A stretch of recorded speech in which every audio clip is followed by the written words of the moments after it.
Flamengo 1-0. Pura de inauguração desta Copa, outro sabor.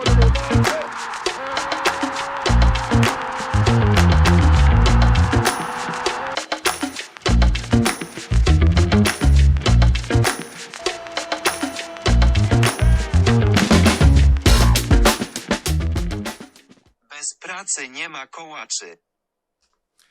Hoje no Sai Jogando com Gotardo tem um polaco aqui que vai traduzir essa frase para vocês. É uma frase muito simples, mas tem muito a ver com a profissão dele, que foi a minha também, e foi a dele também, e que ele continua trabalhando muito ainda no futebol. Cześć. Cześć.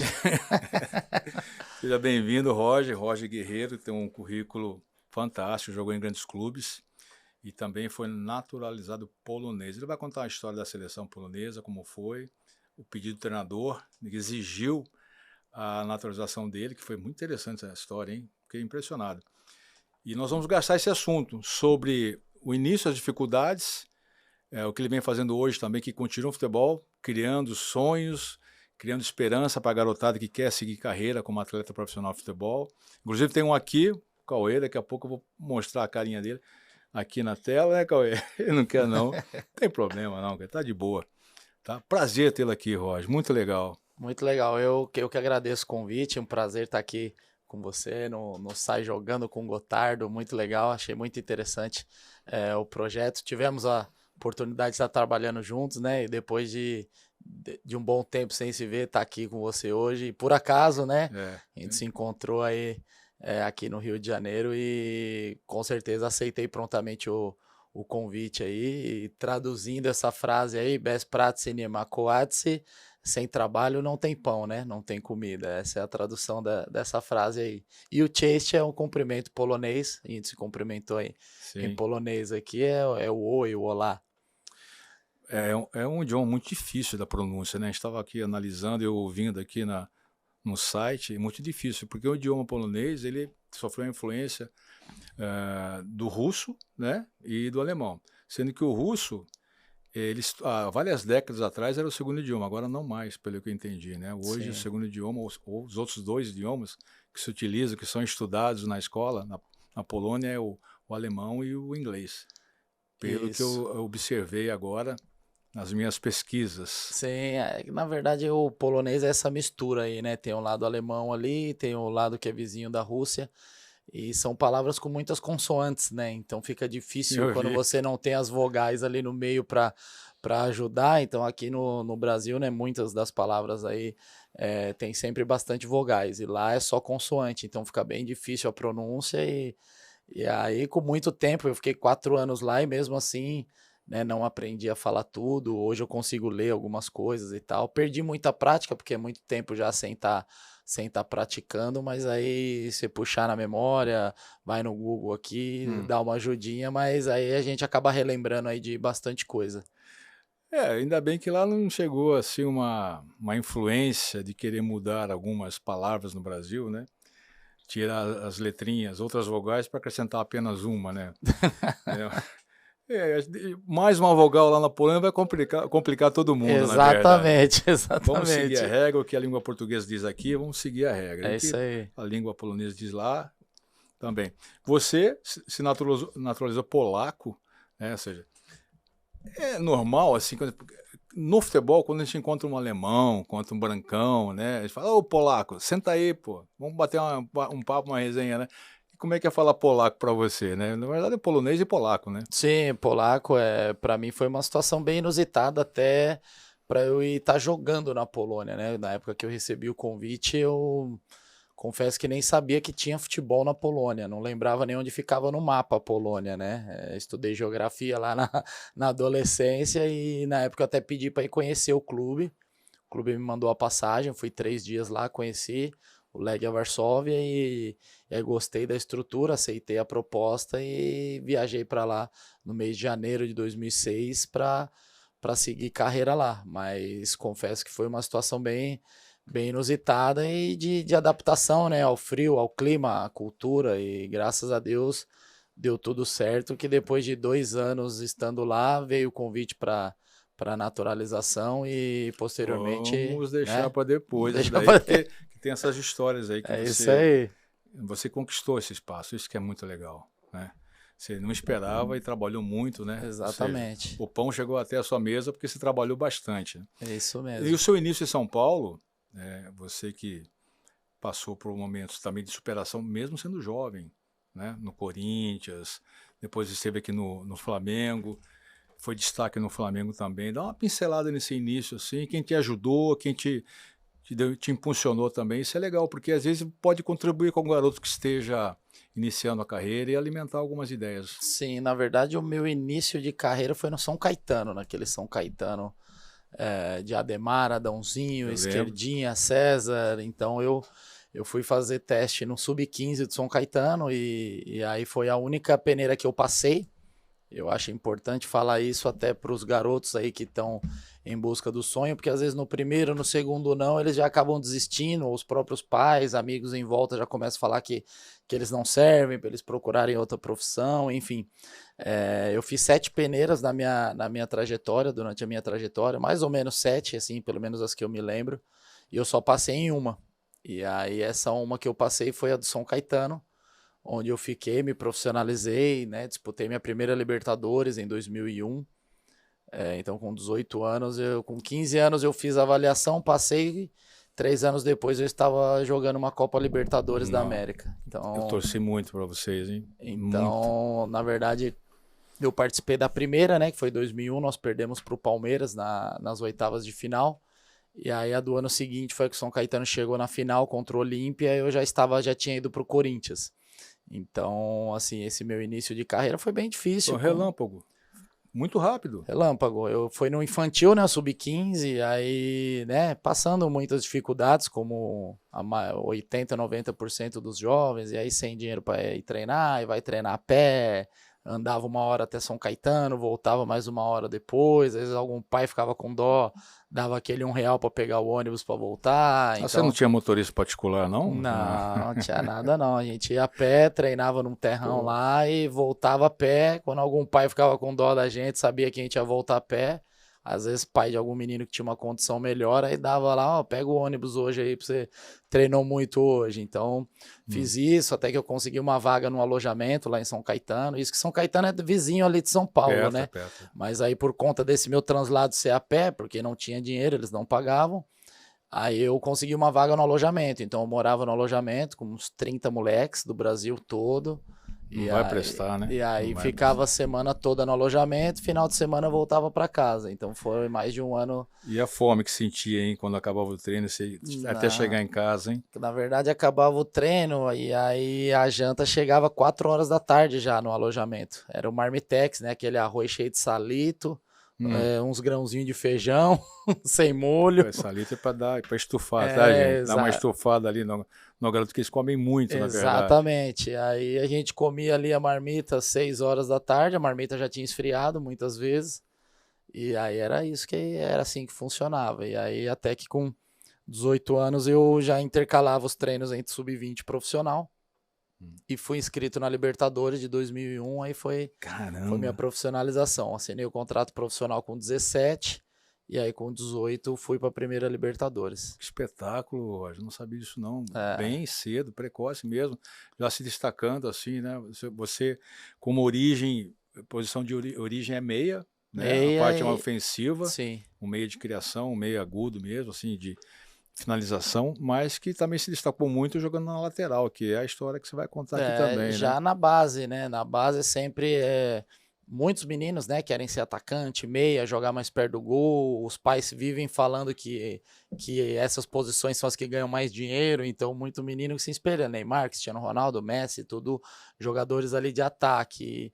E aí sempre, falta um lateral esquerdo, Roger, faz lá pra mim lá, quebra esse galho aí pra mim. E aí eu ia quebrando o galho até que eu fiquei. Então o Jair Pisserni, em 2001, me subiu pro profissional como lateral esquerdo, eu já fazia lá a função no sub-20. E aí eu virei reserva do César, né? O grande César, que jogou no Corinthians, Lazio, Inter de Milão. Na Itália, viu? Isso, e aí eu era o reserva dele naquela Libertadores de 2001. Então pra mim é um orgulho muito grande, né? Ter participado daquele grupo, um grupo só com caras feras, assim, que já tinham uma experiência. E foi aquela ação meteórica do São Caetano, né? No Brasileiro eles foram subindo, no Paulista eles vieram da A3, foram subindo também. E aí fazer parte daquele grupo me engrandeceu muito, aprendi muito com o pessoal, levava os famosos trotes lá do pessoal do profissional, mas aprendi muito lá com eles e daí foi o meu início aí mesmo, aí na minha trajetória profissional. A transição ofensiva do São Caetano naquela época era um negócio absurdo. Eu lembro bem da marcação que existia, né? Tipo, qual é o nome daquele negão que tinha no meio campo? Claudecir, Claudecir, né? O Adãozinho.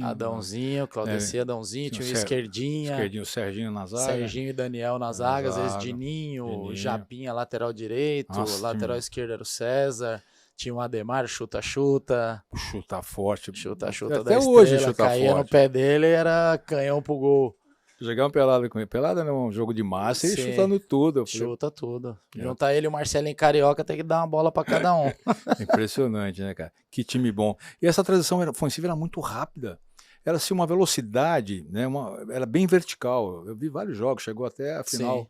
contra o Vasco. Sim, Né, em 2000. 2000. Foi 2000, foi a final contra o Vasco, sim.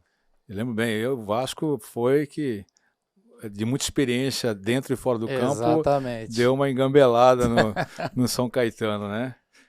Enfim, o Júnior Baiano estava no Vasco nessa época. Sim. Estava, o Júnior Baiano, figuraça.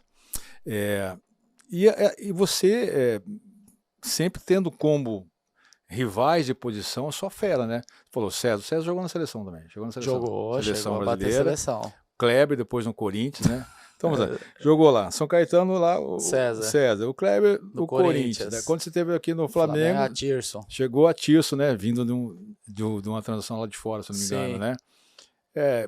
Ninguém jogava nada nesses caras, né? Ninguém jogava nada, então só peguei pedreira. Pedreira, cara. Só pedreira. Então, é tipo uma situação de goleiro hoje, né? O pessoal fala hoje do Carlos Miguel, que é o reserva do Cássio. Pegou o Cássio, por mais que o Cássio não venha numa boa fase, dificilmente vai sair, vai perder a titularidade do Corinthians. Então depois você constrói uma história assim no clube e tal. E eu sempre peguei caras da posição desse nível aí, né? Você falou, o César já era ídolo no São Caetano, Kleber no Corinthians já vinha do Mundial de 2000, já titular já há muito tempo. Cruzava com a mão, né? Era um passe com a mão, assim, os cruzamentos dele. Aí, quando eu cheguei no Flamengo, a Tirson não tava, mas aí logo chegou a Tirson, que é um ídolo, né, um dos maiores laterais esquerdos aí da história do Flamengo. Então, só cara, né, de renome internacional para eu bater de frente. Eu ia comendo pelas beiradas, aprendendo com cada um. Então, aprendi muito com o César, Então, assim, minhas referências, minha base sempre foi muito boa. Então, isso me ajudou mais para frente. Pô, muito bom. Assim, de alto nível, né? Rendimento lá em cima dos caras. São caras que jogavam praticamente todos os jogos, né? Sim. Quase não machucavam. E isso realmente fica difícil você ter uma oportunidade, né? E quando tem, você tem que fazer tudo. Você tem que aproveitar, pelo menos para o treinador confiar em você, para quando ele não puder jogar, você tá preparado, né? Principalmente no Corinthians foi isso que aconteceu. Eu sabia que o Kleber era o absoluto da posição, e aí quando ele machucava, eu tive a sorte, entre aspas, que ele acabou tendo uma lesão, se eu não me engano, de tornozelo, e aí tomava alguns cartões amarelos, que coisa que ele nem tomava, né, nos outros anos, e eu acabei tendo mais oportunidades de jogar, e aí o outro recado que eu passo para a molecada de hoje em dia, que a molecada ela quer se preparar quando a oportunidade aparece, aí não dá mais tempo. Não dá mais tempo. Então você tem que estar preparado para quando a oportunidade aparecer. Só que a gente não sabe quando ela vai vir. Se ela vai vir daqui a um mês, daqui a 6 meses, daqui a um ano, você não sabe. Então você tem que estar sempre preparado. Então aí entra a questão de disciplina, de foco, né? Que a gente sempre fala para os alunos, eu falo para os alunos da minha escolinha principalmente, você ter esse foco, essa disciplina para você se preparar. Se a oportunidade não vier, amém, eu estava preparado, foi porque Deus não quis, mas ela sempre chega, uma hora ela chega, você não sabe quando. Então eu sempre tive isso comigo, desde pequeno. Então sempre que eu tive as oportunidades, eu sempre procurei aproveitar da melhor maneira. Então por isso que eu consegui, né, essa subida profissional no São Caetano, consegui ser um reserva do Kleber, onde eu era sempre utilizado, né, até aquele episódio da Libertadores. No Flamengo consegui até ser titular, com a Tirson no banco, em muitas oportunidades no Flamengo, então sempre busquei aproveitar as oportunidades, então isso é muito importante, para aproveitar elas, a gente tem que estar preparado, porque se a gente não estiver preparado, ela passa e outro cara pega. Você me lembrou de algo que eu sempre falei, né? O Roger foi meu jogador no Vila Nova, em Nova Lima, em Minas Gerais, e tinha grandes jogadores aquele time lá, né? Muito. Bastante, né? Só que nós fizemos só 3 jogos em casa, eu não sei se ele se recorda, eu me recordo porque eu quase nem dormia, né? E fizemos 7 pontos, sendo que esse 1 ponto que nós ganhamos da Caldense, não sei se você recorda, o presidente do clube chegou no vestiário. Aquele dia eu resolvi assim, eu vou fazer a palestra lá no estádio, lá em Nova Lima. Estádio acanhado, alçapão, né? Vestiário quente pra dedéu. Aí foi fazer no vestiário. E nisso aí chegou o presidente lá, o Nélio, né? Ele falou, quero dar uma palavra com os jogadores. Não sei se você recorda disso. Eu falei, senhor Nélio, o senhor quer falar o quê? Não, eu vou falar para eles a importância de vencer esse jogo. Ah, tudo é importante, tá certo, pode falar, senhor presidente, né? Aí ele começou a palestra. Cara, ele falou assim, eu quero falar para vocês que eu não tenho dinheiro, que eu não vou pagar o salário desse mês, nem o do outro. Eu olhei assim, eu olhei para o meu auxiliar, eu falei, como é que é? Eu entrei, como é que é? Calma aí, gente, vamos resolver. Eu interrompi o presidente falar isso aí. Faltando ali, cara, 1 hora para começar praticamente o jogo, a gente ia para o aquecimento, ou seja, o time entrou para o aquecimento, primeiro tempo, são frangalhos, né? Ninguém queria jogar mais. Sim. Você lembra que até hoje, né? Você comentou comigo que você tem essa história, eu não contei, né? Acho que você não recordava. Até hoje você tem dinheiro para receber. Tenho a minha ação lá com eles lá, tô na fila de credor, fui até a última instância lá. É um dos clubes que me devem, né? Eu me aposentei do futebol, né? Eu digo que o futebol que me aposentou, né? Porque eu tinha gás para seguir um pouco mais. Entendo. Mas desde a minha saída da Grécia, que já foi um problema nessa parte financeira, nenhum clube que eu joguei no Brasil me pagou em dia. Então, assim, eu tive muito azar, entre aspas, na questão financeira com os clubes. Eu joguei o total de 14 clubes profissionais e só 4 me pagaram em dia. Os outros 10 ou foram com atraso ou eu não recebi ainda. Então, nesse sentido, eu tive bastante problemas, mas assim, não me arrependo. Até porque eram situações que não fugiam da minha alçada, do meu alcance, né? Eu sempre procurei o que depender de mim, eu vou dar o meu máximo. O que não depende de mim, a gente coloca nas mãos de Deus e segue. Não é fácil. Você está trabalhando, você tem as suas contas para pagar, você tem família para cuidar e o salário não bate na conta, não é fácil, é difícil separar. E mais que hoje, né, o trabalho mental se faz necessário. Com certeza. Só que esse trabalho mental é muito mais difícil. Mas no vestiário nesse dia ele fez ao contrário. Fez ao contrário. Fez ao contrário, pô. Aí interrompi, eu sei que o Caldense fez 1-0, nós conseguimos empatar, né? Se a Caldense tivesse feito 3, 4 no primeiro tempo, estava normal, né? Porque eles tiveram chance, né? Aí recuperamos, né? Conseguimos empatar e merecemos até vencer depois. Sim. No segundo tempo, eu lembro os detalhes, porque eu sei o quanto eu sofri ali, né? Ele foi meu jogador lá, ele teve uma lesão quase, quebrou o tornozelo. Quase quebrou o tornozelo, lesão grau 3, tornozelo no segundo jogo da temporada contra o RT. Foi. E que me atrapalhou bastante, inclusive eu fiz um esforço grande. Era expulsão aquela entrada que o cara te deu. A ambulância entrou no campo, eu saí de ambulância direto para o hospital e é assim, mais um caso assim de superação, porque eu via naquele campeonato uma vitrine para eu poder voltar ao alto rendimento dentro do futebol brasileiro, né? E tanto que eu joguei, passou 2 semanas, eu já me colocava à disposição de novo. O médico lá, o fisioterapeuta, falou, o tornozelo a gente pode enganar. Toma lá infiltração, enfaixa lá, bota a Coban. E eu joguei aquele campeonato todo. Eu paguei do meu bolso, o fisioterapeuta ele ia lá na minha casa fazer tratamento comigo, moreninho do cabelão lá, o que tinha um óculos, eu esqueci o nome dele agora. Fortão, né? Eu paguei ele vinha na minha casa fazer o tratamento, para eu tratar mais, para eu tentar voltar mais rápido para jogar. Então eu joguei aquele campeonato, não estava 100% das minhas condições, mas mesmo assim consegui fazer um campeonato bom, fiz gols, contribuí com gol, assistência, e esses fatores extra-campo, né, eu falo bastante em lugares que eu tenho oportunidade de falar que a gente pode ver aí pelo Campeonato Brasileiro aí, os times que são bem estruturados fora de campo, são os que rendem mais dentro de campo. Você não vê nenhum time na liderança do campeonato com salário atrasado, dificilmente. Um time que não tem estrutura, que tá lá em primeiro, vai bater Libertadores, não vai, não tem Não tem mais. Então você pode olhar aí, campanha o Bragantino lá em cima, Cuiabá já na primeira metade da tabela. Então, tudo clubes que vêm se estruturando, são estruturados, com certeza pagam seus salários em dia, e aí os jogadores só se preocupam em jogar futebol. Então, isso facilita muito pro clube ter um melhor rendimento e ter uma melhor pontuação nos seus campeonatos. E hoje em dia, o atleta que tem um nível muito bom, ele consegue até escolher um clube para jogar. Então, Sim. se tem 2 clubes assim com uma história boa tal, e o momento de um, né, não é tão favorável economicamente, ele vai receber um não. Certamente Com o atleta certeza. não tem interesse. Eu lembro bem que eu já vi muito disso aí, né? É um cíclico, né? Quando se estabiliza, aí todo mundo tem interesse em jogar em determinado Exatamente. clube, né? Então, quando eu falei, lembrei de algo que eu falava assim para vocês, assim, eu não trabalho com jogador reserva. Você lembra disso? Sim. Por que jogador reserva? Porque você falou aqui que você sempre se preparou para jogar, ou seja, você treinava como titular, dormia como titular, se alimentava como titular, mas você não jogava. Mas você nunca se considerou reserva. Sim. Esse é o pulo do gato.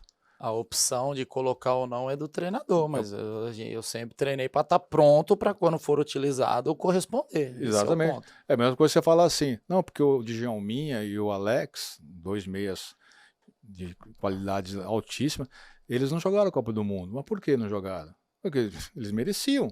Sim. Mas é a opção do treinador. A opção do treinador. Então, é a mesma coisa assim. Então você vai dizer que quem esteve lá, os meias foram superiores a eles? Não. Talvez até eles tenham sido melhores do que os que foram. Quer dizer, então essa maneira de pensar, isso faz sentido para mim 100%.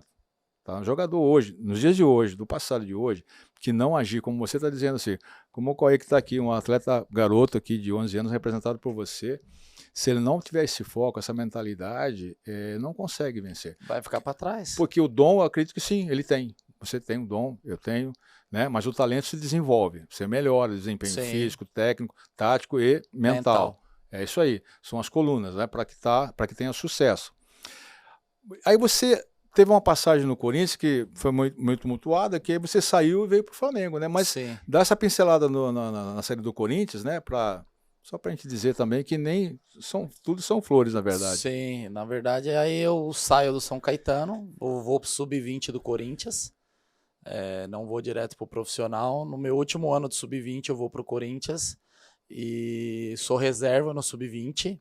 Aí entra mais uma vez a questão de você estar preparado, porque eu sou reserva no Sub-20 e o Parreira, na época era o treinador do Corinthians do profissional, ele pede jogadores para completar o treino do profissional. E o Sub-20 tinha um jogo importante, aí o treinador mandou os reserva, porque eles pediam por posição. Sim. Me manda um lateral esquerdo, um volante, um meia. É assim mesmo. E aí eu fui. E aí na semana seguinte eles pediram de novo, que era um lateral esquerdo, um volante, aí o treinador ia mandar o outro, o titular, que era o Fininho na época. E o Parreira, o pessoal do profissional, falou, lateral esquerdo eu quero o mesmo da semana passada, que era eu. Sei. Então eu era reserva no Sub-20, completava os treinos do profissional. E aí dali deixaram meu nome, e aí pós-Copa São Paulo 2003 eu subi profissional do Corinthians já de vez, né? Já tinha estourado a idade. E aí comecei minha trajetória, joguei alguns jogos, como eu falei anteriormente aí, substituindo o Kleber. Inclusive joguei a final do Paulista, fomos campeão paulista em cima do São Paulo, 3-2. Naquele jogo o Kleber foi expulso junto com o Reinaldo no comecinho do jogo, com 2 minutos lá eles brigaram. E aí eu entrei naquele jogo e, um jogo sensacional pra mim, você ser campeão, final Morumbi lotado, você ser campeão pelo seu clube de coração, sempre fui corintiano, então foi uma sensação assim indescritível e tive outras oportunidades, joguei a Libertadores daquele ano, contra The Strongest na Bolívia, dando um passe pra gol, jogando na altitude, até que teve o jogo... Sentiu a altitude um pouquinho? Senti. Quantos metros? Lá a gente jogou contra o The Strongest, eu não lembro exatamente a cidade, mas era lá para mais de quase 3 mil metros. 3 próximo mil metros, de 3 mil metros, né? E aí você sente um pouquinho, mas eu corri pra caramba. Você jogou como lateral? Lateral, no finalzinho do jogo lá, eu dei uma bambeada até durante o jogo lá, mas joguei o jogo todo, o pessoal achou que eu tava dopado, porque eu corri pra caramba, moleque, 20 anos, titular, jogo da Globo, que jeito que não corre. Corri pra caramba, joguei, dei passo pra gol aquele dia, ganhamos de 2-0. E aí joguei essa final do Paulista e tal, até que teve o jogo da Libertadores, onde no jogo de ida o Kleber vai expulso, a gente perde 2-1 pro River Plate, as oitavas de final. E no jogo de volta eu jogo titular e aí a gente perde 2-1 e eu vou expulso no primeiro tempo. Então esse foi um Carambola. jogo que causou bastante problema para mim naquele momento, né? Então, Esse foi a falta, a expulsão do Totozinho que você deu? totozinho que eu dei no D'Alessandro, o juiz deu vermelho direto e tal. Ah. E aí, depois daquilo, né, sofri uma fritura dentro do Corinthians, o pessoal já não queria que eu jogasse mais e tal, a diretoria principalmente. Interessante, vou te interromper. Por favor. Você foi São Caetano, Corinthians, base, né? Sim. São Caetano você ficou lá em cima, mas foi pro sub-20 do Corinthians.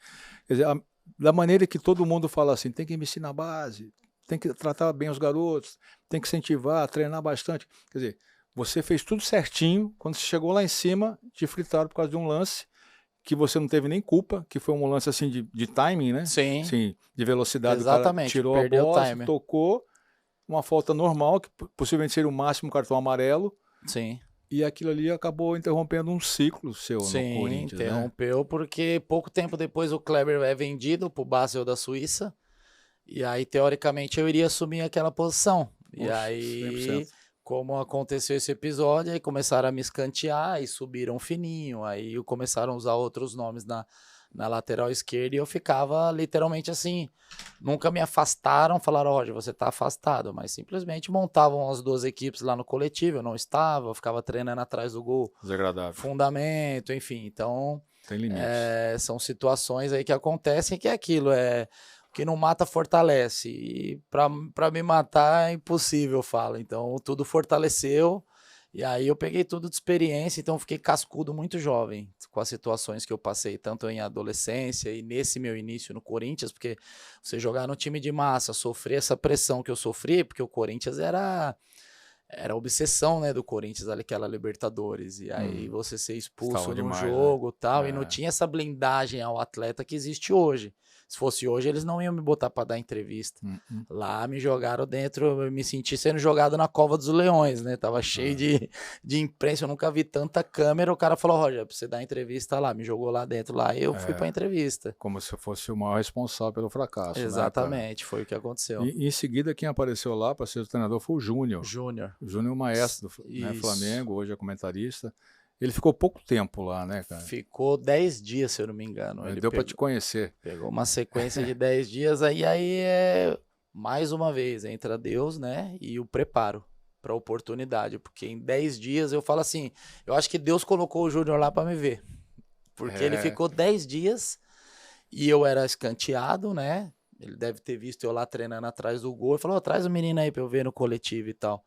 Porque ele me coloca para jogar contra o São Paulo, se eu não me engano eu joguei contra o São Paulo, nós perdemos de 2-1 no Morumbi, a gente perde pro São Paulo e pro São Caetano e ele já vai embora.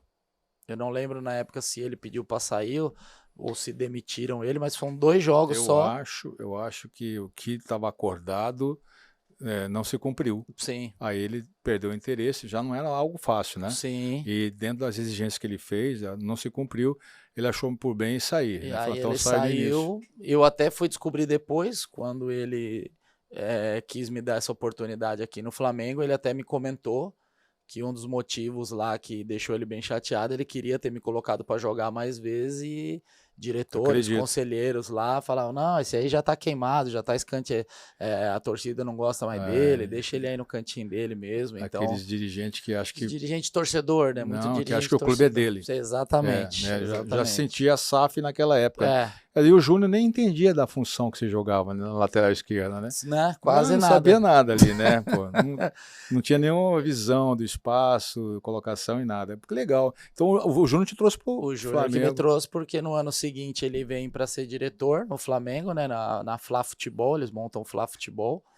E aí Márcio Braga é o presidente, o Júnior entra como diretor e aí ele liga, eu quero dar uma chance para você aqui no Flamengo. Espetáculo. E aí eu venho pro Flamengo e graças a Deus, assim, fiz uma temporada, assim, muito boa.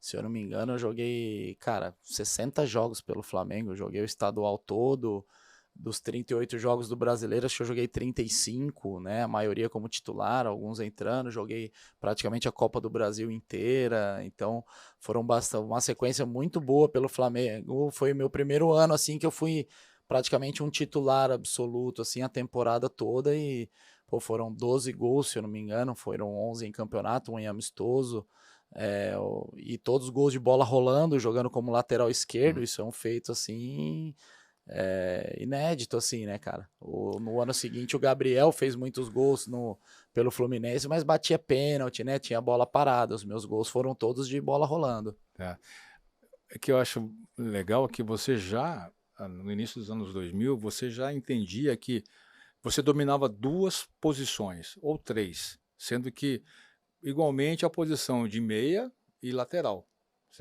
Lógico, tem um período de adaptação. Sim. De meia para jornada, você tem que dar um período para adaptar de meia, ou um período para adaptar lateral. E isso é muito importante. Nos dias de hoje, você se recorda, eu sou meio saudosista hoje.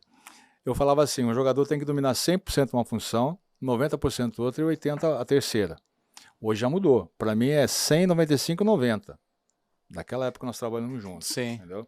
Então você já dominava 100% 2 posições. Isso é muito interessante, isso é fantástico. É uma alegria para qualquer treinador.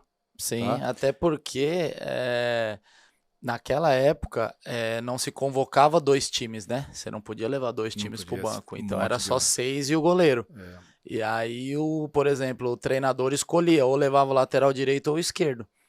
Então, pô, meu lateral esquerdo ele faz volante, faz meia e tal, e o outro faz só a lateral, vou levar o esquerdo. Pô, meu lateral direito ele chuta bem com a esquerda, eu posso improvisar ele na outra lateral. Então, eu sempre tive comigo essa questão da versatilidade, de poder, de entregar mais do que me pedem. Isso é um ponto muito importante. E aí, entrando nesse assunto, já entra numa coisa que eu falo também, hoje em dia, principalmente para os meus meninos, não queira ser a cereja do bolo, queira fazer parte do bolo. Porque não existe cereja do bolo sem bolo. Perfeito. É o trabalho coletivo. Exatamente, porque você vai botar a cereja, se não tem um bolo embaixo, ela vai cair e não tem. Então eu É. falo, queira ser o fermento, a farinha, a cobertura, esteja ali no bolo, aí você vai galgando o seu espaço até você Vai conquistando. se tornar a cereja do bolo. Tá vendo, Cauê? Tá ouvindo aí? Presta atenção, hein? Olha lá, tá vendo? Já escutou já. Mas então já memorizou, tá? Isso é Já importante. memorizou, cara. é isso aí. Passei isso aí adiante, hein? Poxa, aí você foi eleito o melhor lateral do campeonato. Isso, foi o Né? melhor lateral do Campeonato Carioca. Perfeito, né? E diante depois no Campeonato Brasileiro, recordando, iniciando no Campeonato Brasileiro, caíram 4, né? Criciúma, Guarani, Vitória e Grêmio. O Flamengo fez uma campanha também dificílima, né? Muito, Se muito. recuperou nas últimas rodadas, acho que até no último jogo, se eu não me engano. Foi no último jogo que a gente se livrou no 6-1 contra o Cruzeiro. É um jogo emblemático onde o Felipe faz aquele gol de cobertura em cima do Doni, tira a camisa, foi lá em Volta Redonda o jogo. E aí ele bravo com a torcida pegando no nosso pé e tal, ele faz esse golaço aí, tira a camisa, joga aí, ó, esse golaço aí pra vocês aí, sai correndo. Então foi um cara que eu tenho um carinho muito especial, me ajudou muito na minha adaptação no Flamengo, o Felipe. Quebrou essa mística, eu sempre gosto de falar, porque quando a pessoa vê de fora alguém, às vezes faz esse pré-julgamento, pô, esse cara é mala, esse cara é mascarado, cara... Então, ele foi o primeiro cara que me estendeu a mão no Flamengo. Então, daí a gente criou uma parceria muito boa, várias tabelas pelo lado esquerdo ali. Então, dentro, fora de campo, me ajudou pra caramba. E ele que... ele era 50% do time do Flamengo tranquilamente aquele ano. Gênio. Genialidade estava com ele, né? Exatamente. Cara, e nesse ano, só tem hoje no Brasil 3 clubes que não foram rebaixados, sabe? Que é o Flamengo, o São Paulo e o Cuiabá. E tem um 4º clube também que não foi rebaixado, mas nessa formatação de competição, ou seja, pontos corridos, que é o Fluminense. Sim. Então são 4 pontos corridos, tá? Pontos corridos. Vamos deixar bem claro isso aí, tá bom? E foi realmente, aí você retornou para o Corinthians.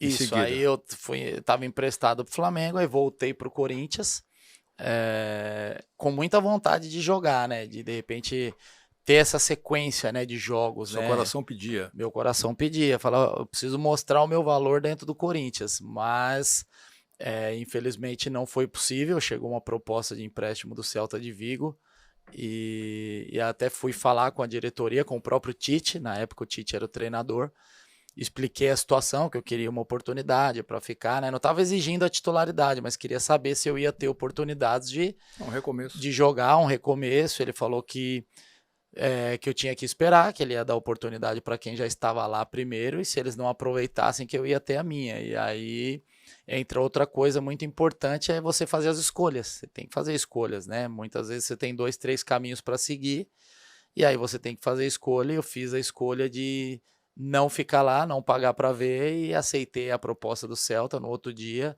dei a mão para ele, agradeci a sinceridade dele, e no outro dia viajei para Vigo para assinar com o Celta e jogar a segunda divisão do Que é Campeonato Espanhol. Um espetáculo também, né? Sim, Chegou foi bem.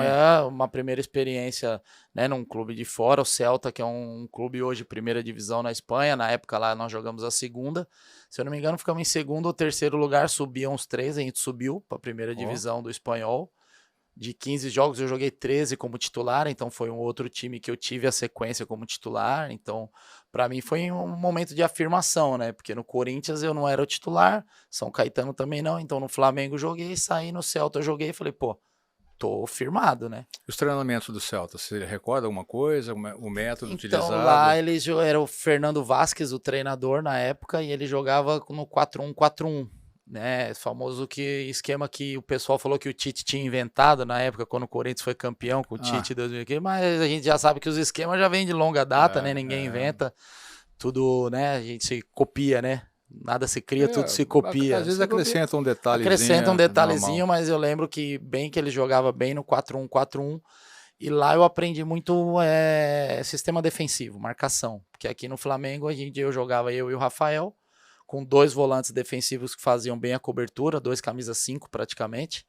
Então a gente espetava os 2 lá na frente como alas, mas não jogava com 3 zagueiros, porque tinha esses 2 volantes que ficavam ali fazendo a contenção. Lá eu não podia passar do meio de campo. Então os treinamentos, além da parte de treino do lateral não avançar, dificilmente o lateral ultrapassava. Estranho, né? A Alemanha também fez muito isso. E aí eu peguei um ponta lá que era o Gustavo Lopes, um argentino, que era a seleção da Argentina, inclusive, e ele pedia a bola e falava, me dá a bola e fica aí.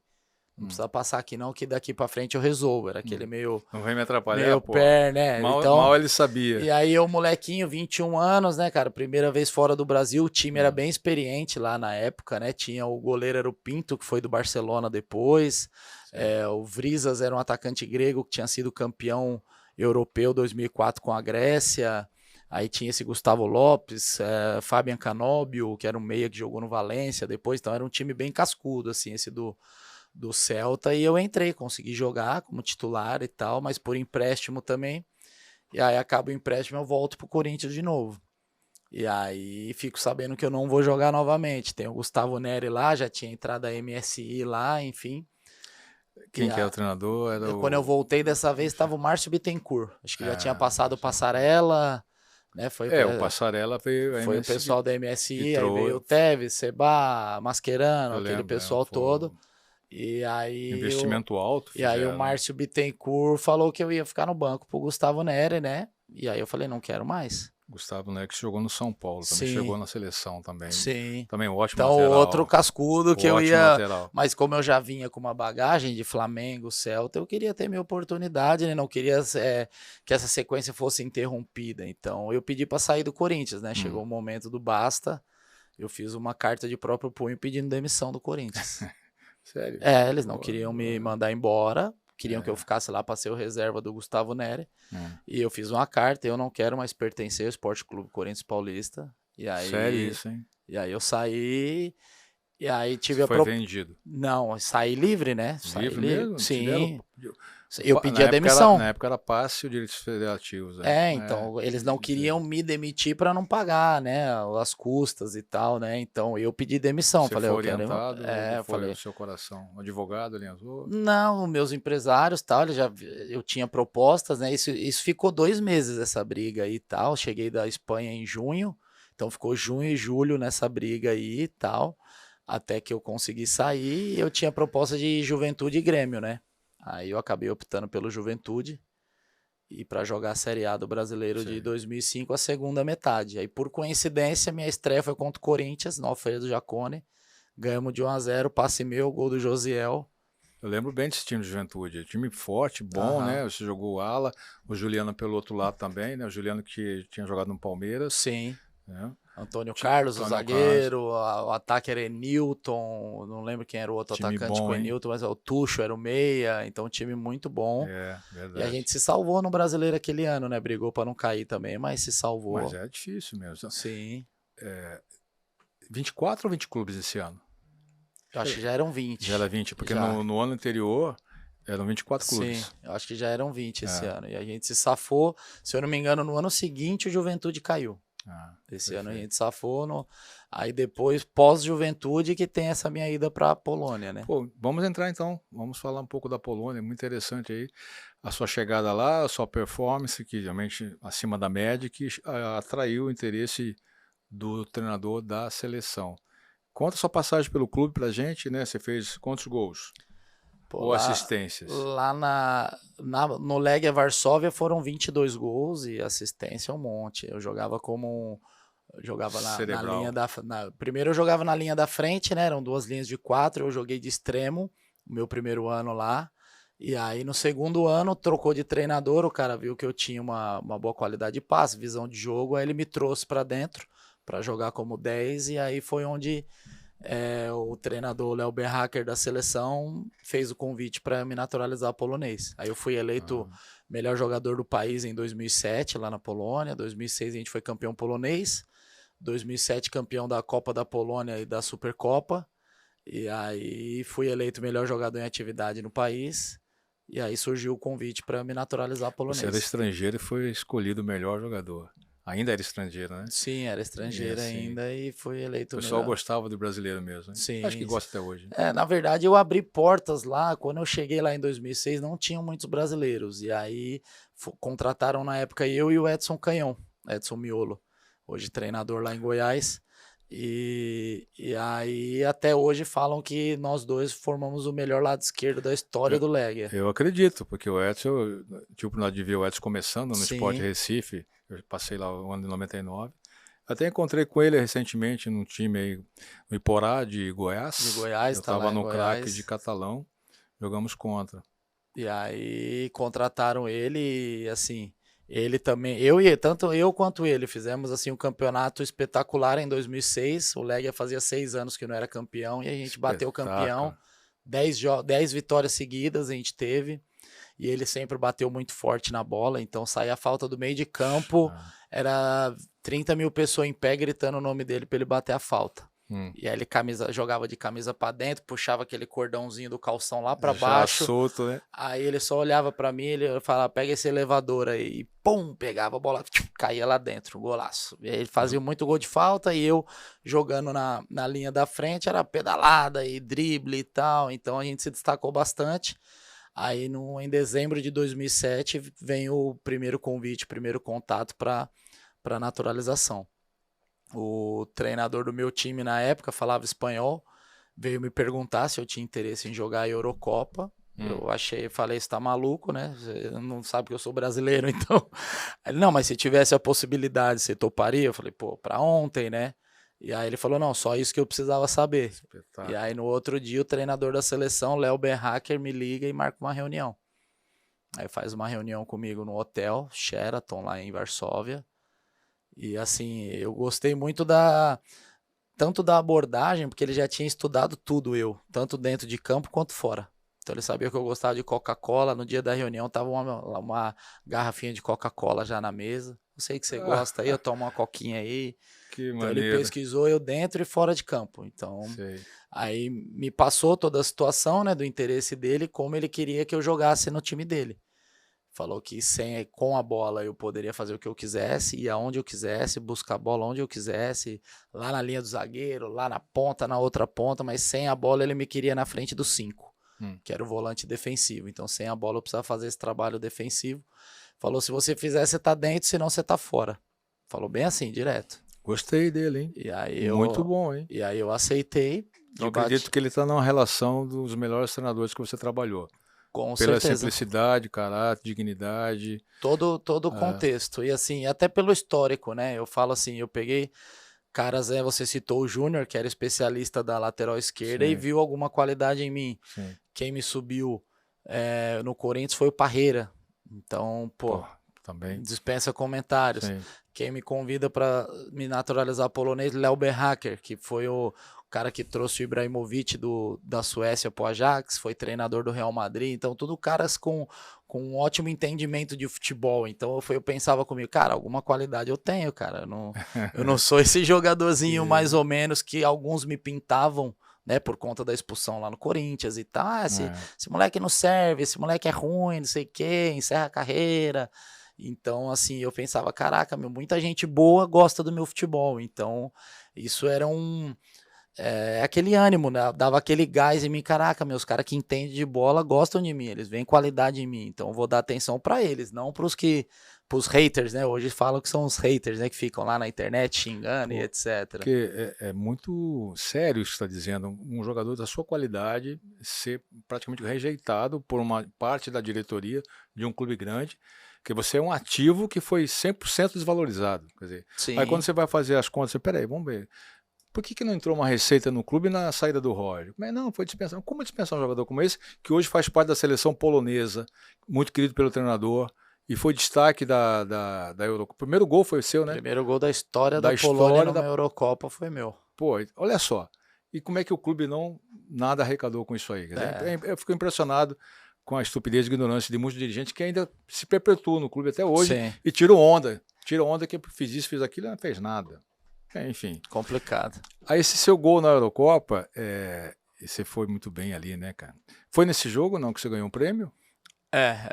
A estreia na Eurocopa contra a Alemanha, a gente perde 2-0 e aí no segundo jogo contra a Áustria, a gente empata em 1-1 e eu faço esse gol, que é o primeiro. A Polônia já tinha jogado eliminatórias, mas foi aquela Euro foi a primeira que eles avançaram para a fase de grupos, né? Então, Entendi. e aí foi o primeiro gol da história da Polônia na fase de grupos da Eurocopa, foi aquele meu.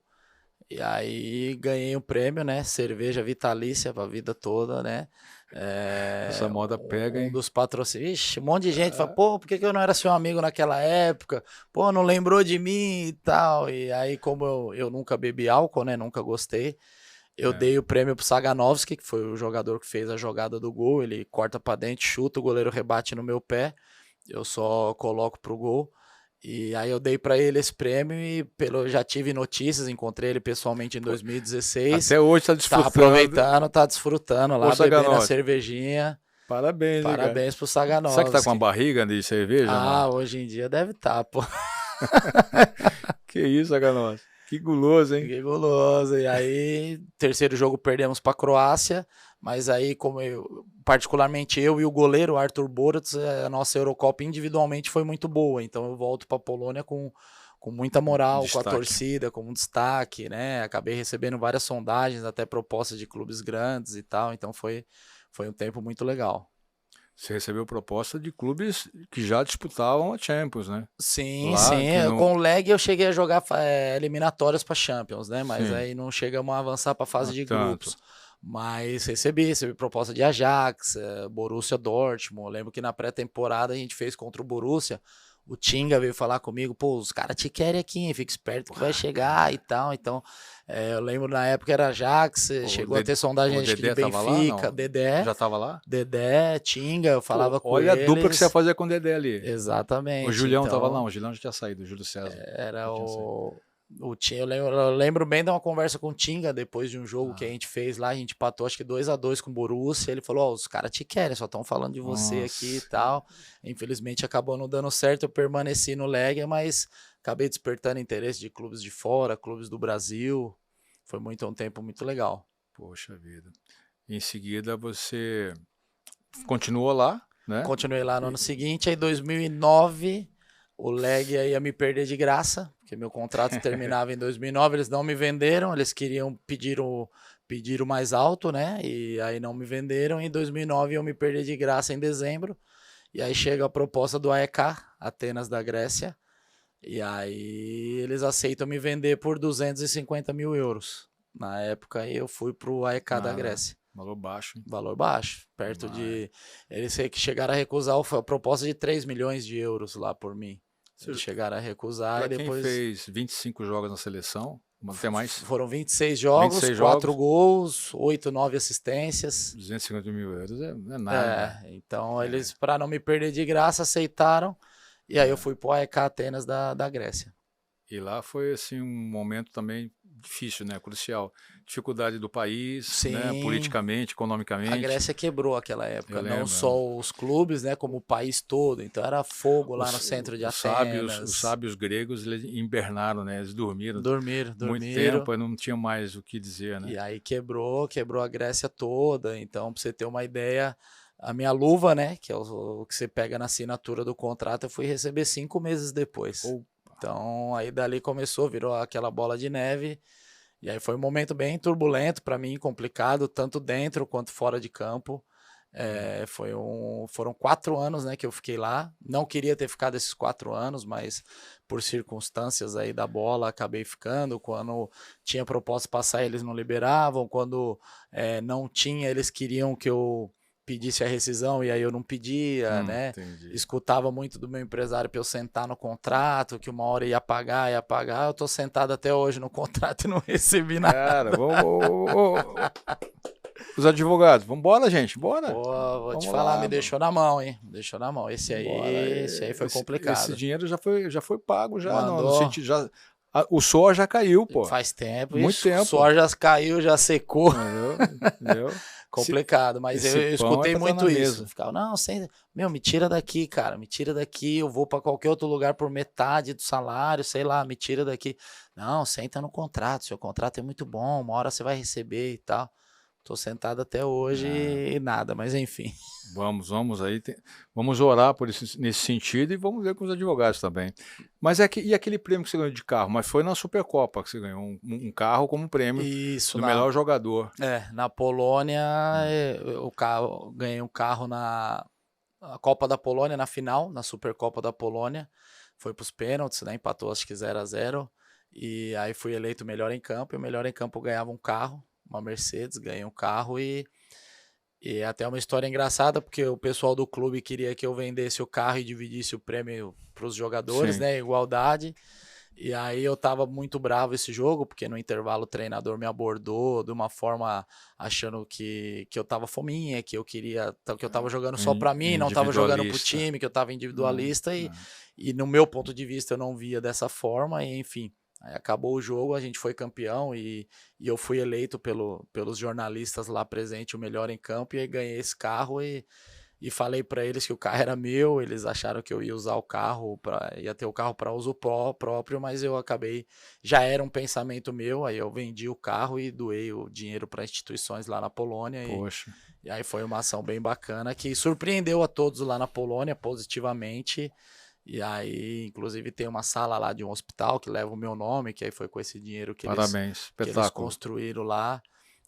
A gente não tá nessa vida, pelo menos eu, até futebolisticamente falando, hoje em dia, os pais, né, veem os filhos como um produto. Vai lá, joga, filho, vai lá que você vai ganhar não sei quantos mil, você vai virar jogador, você vai mudar a vida da família. Eu só queria ser jogador.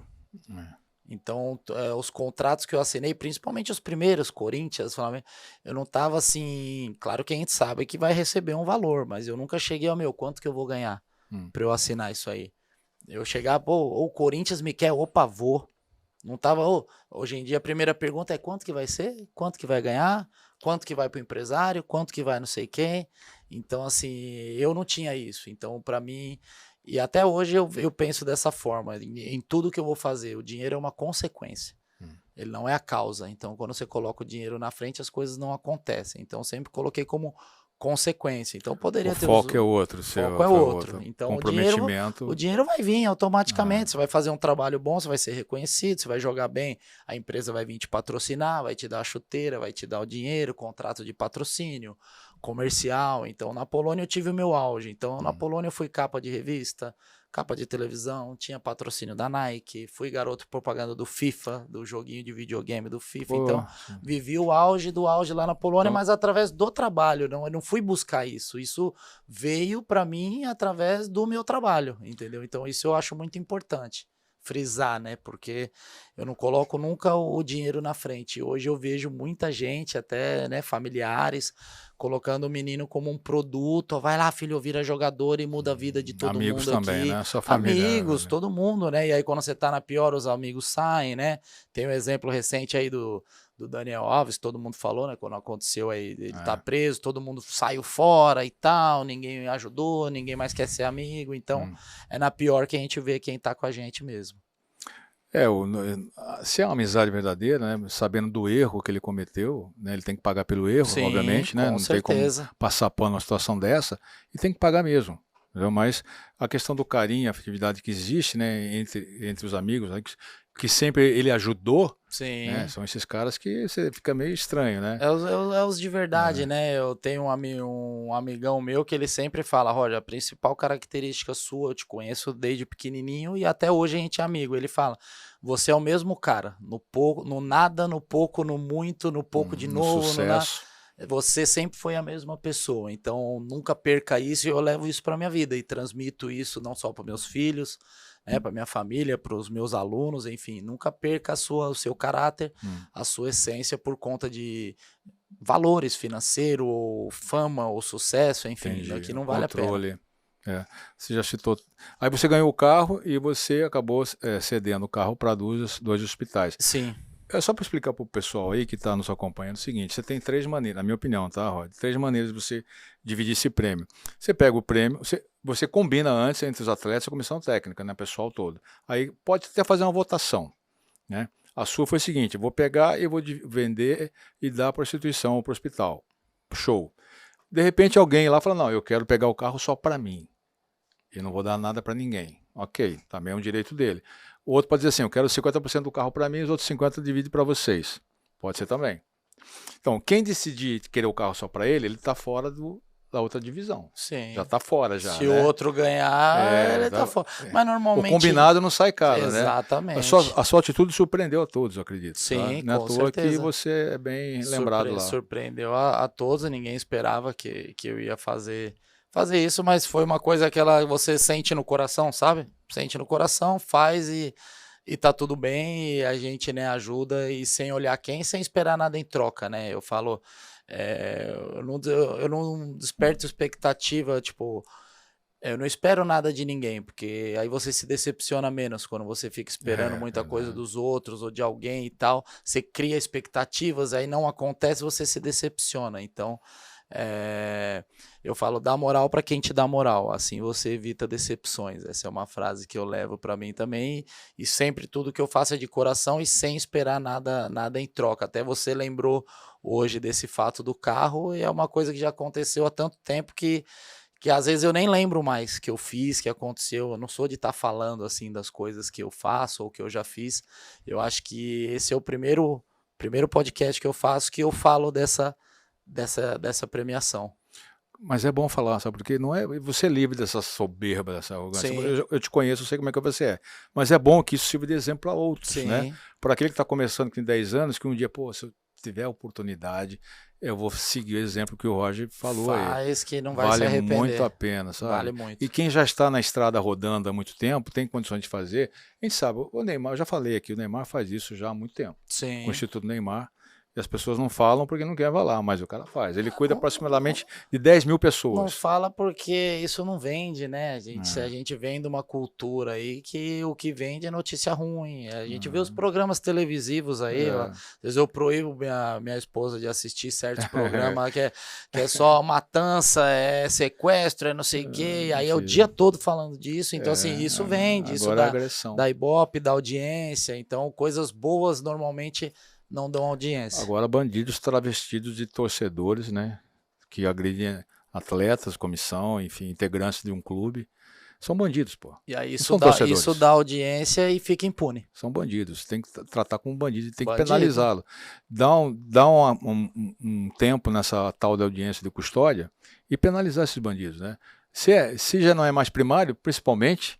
né? Tem que dar um gancho nesses caras aí, né? Vamos voltar a falar de futebol? Exatamente. Né? E hoje você já está com uma escolinha bem implantada. Você não falou o nome da escolinha? GST, Guerreiro Soccer Training. Tá, fica onde? Fica no Sacomã ali, região da Zona Sul de São Paulo, capital. Desde que eu parei de jogar, né? Eu decidi parar de jogar por conta desses atrasos de salário recorrente aí nos clubes. E a gente tem família, né? Precisa trabalhar e tal. E aí eu... já tinha esse projeto em mente. Na verdade, eu abri um estúdio para dar treino para adultos. E aí, ali na região próxima da minha casa, os meus amigos de infância começaram a trazer os filhos. Pô, Roger, dá treino pro meu filho, você foi jogador e papapá. E aí virou uma escolinha. Virou uma Conteúdo que escolinha. você tem, fantástico. Exatamente. Aí virou uma escolinha, a gente já tá indo pro 7º ano, já com a escolinha. Mas não é uma escola de alto rendimento, é uma escola inclusiva, né? A gente Ótimo. trabalha de uma forma onde todos são tratados da mesma maneira, criança com necessidades especiais que precisam de cuidados, treinam junto com meninos federados. Então ali a gente trata todos da mesma maneira. A gente falou do Cauê que está aqui, então ele é um aluno que treina comigo desde os 6 anos de idade. E ele já é um menino federado, inclusive veio aqui passar um período de treinamento no Flamengo, e ele treina junto com crianças que nunca chutaram uma bola. Então Sim. isso é muito importante para ensinar que todos nós somos iguais, né? Eu trabalho muito a equidade, né? Não é a igualdade simplesmente dar o treino para quem sabe fazer faz, a gente dá o treino igual para todo mundo. Isso é igualdade. A equidade é você dar aquele treino e você criar situações para que todos possam conseguir desenvolver no seu tempo. Então, o treino é o mesmo, mas eu tenho mais professores que ajudam o menino que precisa de uma ajuda maior, o que já não precisa de tanto, já vai um pouquinho mais solto. Então, a gente faz esse trabalho lá no GST, e os meninos que se destacam, a gente acaba indicando para escolas de alto rendimento, e pessoas nos procuram para saber de posições de jogadores. Então a gente tem parceria aí, veio aqui no Flamengo essa semana, no Corinthians a gente vai também. Então, Maravilha. mas não é o foco principal. O foco principal é desenvolver eles em todos os aspectos aí, principalmente nessa socialização, entender que não é porque um é um pouco melhor que o outro no futebol que na vida ele também vai ser melhor que o outro, né? Um chuta melhor com a direita, outro chuta melhor com a esquerda, outro tem o cabeceio melhor. Então a gente procura trabalhar em cima do incentivo. Esse é o foco da minha escola, na verdade. Eu acho importante falar porque muita gente critica, né? A gente já tem um mundo nos criticando, né?